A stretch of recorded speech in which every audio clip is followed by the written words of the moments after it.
ഒരു പഴയ തുള്ളൽക്കാരനാ. തുള്ളലെന്ന് പറഞ്ഞ സഭ തന്നിൽ വിളങ്ങുന്ന സരസന്മാരടിയത്തിൻ അഭയം തന്നരുളേണം അതിനായി വണങ്ങുന്നേ. ഓട്ടം തുള്ളല. പഴയ ഒരു സിംഹം. ഞാനൊരു മോർണിംഗ് വാക്കിന് ഇറങ്ങിയതാ. ഈ കസേരയിലോ? അതെ, ഈ കസേരയ്ക്ക് ഞാൻ ശമ്പളം കൊടുക്കും. എനിക്ക് വേണ്ടി അത് നടക്കുന്നതല്ലയോ. പിന്നെ ഈ ചെക്കന് അതെ, എന്റെ ശമ്പളക്കാര്യത്തിൽ ഒരു വിട്ടുവീഴ്ചയില്ല കേട്ടോ. ഞാൻ ആദ്യമേ പറഞ്ഞേക്കാം. അക്കാര്യത്തിൽ ഞാൻ കൃത്യമാ.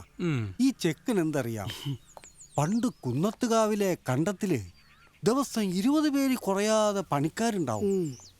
തട്ടേ കയറി ദേഹം അനിഞ്ഞാലൊന്നും കുടുംബം കഴിയാനൊക്കൂലേ. ഞാൻ ഈ തുള്ളലെന്നും പറഞ്ഞിറങ്ങുമ്പോൾ അവർ പണിയും തീർത്ത് വരമ്പത്ത് കയറാൻ തുടങ്ങുമായിരിക്കും.